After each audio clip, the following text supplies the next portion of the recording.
The Tower of Babel story, found in Genesis chapter 11, is often interpreted as a distant historical event, a failed attempt by early humanity to ascend to heaven and, well, usurp the role of God.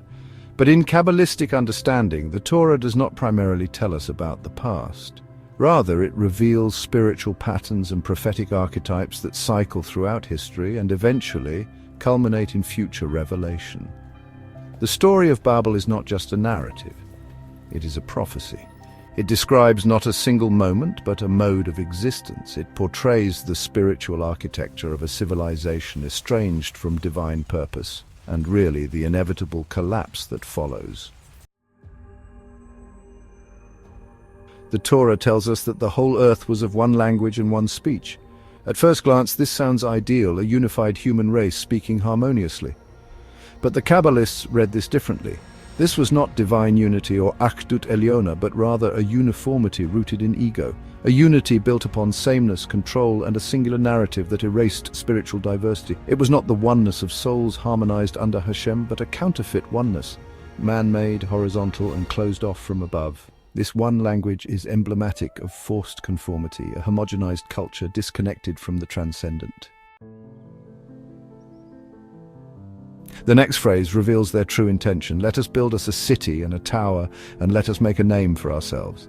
In Kabbalistic terms, a name, or Shem, represents essence, purpose, and spiritual identity. Here, humanity seeks to create its own Shem, its own autonomous identity, separate from the Shem Havaya, the name of Hashem. They desire to ascend, but not through holiness. They want the crown, the keta of divine authority, without the process of humility and inner refinement. They aim to storm heaven not by becoming vessels, but by becoming masters. This tower is not just a physical structure, it is an inverted tree of life. Rather than receiving divine light through the Sephirot in submission and alignment, the people of Babel attempt to reverse the flow, to impose their will upward, to create their own divine system from the ground up. The tower becomes the symbol of every empire, ideology, or system that seeks to replace the divine with human ingenuity.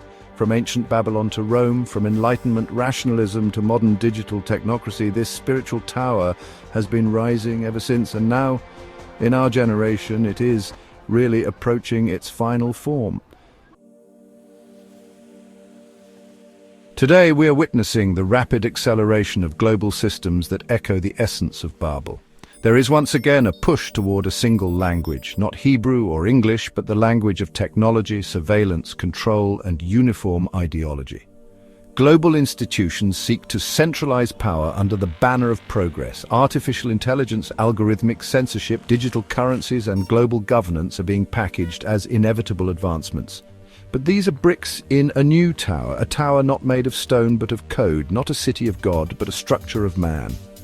The language may be new, but the desire is ancient. That desire is simply, let us make a name for ourselves.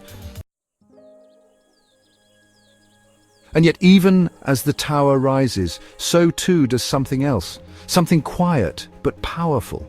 The Light of Torah is reawakening. The Jewish people are returning to their land and to their source. The teachings of the inner Torah, Kabbalah, the Zohar, the writings of the Ari and Baal Hasulam, are being studied like never before, not only by Jews, but also by righteous seekers from among the nations. A second structure is rising in parallel to the tower, not a counterfeit unity, but a sacred gathering of souls who seek truth and alignment with the divine will. This convergence of opposites is not coincidental. The prophets speak of such a time. Isaiah says, "In its time I will hasten it." The final redemption, though long in coming, will arrive suddenly, accelerated like birth pangs that intensify just before the emergence of new life. And just like in the Tower of Babel's story, the builders may appear to be succeeding until the descent. Until the moment when Hashem comes down, not to destroy humanity, but to confuse the language, to scatter the false unity, and to preserve the soul's freedom to choose truth.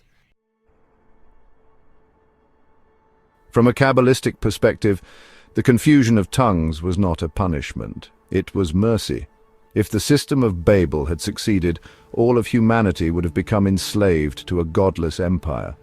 The scattering ensured that sparks of holiness would travel to every nation, every culture, every language, waiting to be gathered in the end of days. That gathering has begun. The redemption is not only national, it is cosmic. The languages are returning to purity. The name of Hashem is being restored. Zephaniah prophesies this explicitly. Then I will restore to the nations a pure language so that they may all call upon the name of Hashem to serve him with one accord. This is the reversal of Babel. Not a world of uniformity, but one of sanctified diversity. Not a single imposed narrative, but a harmony of souls, each returning to the one source, the infinite light. The story of Babel is not merely about the past, it is the spiritual architecture of human rebellion against God, a rebellion that is repeating itself in our time on a global scale. But within that rebellion lies the seed of redemption.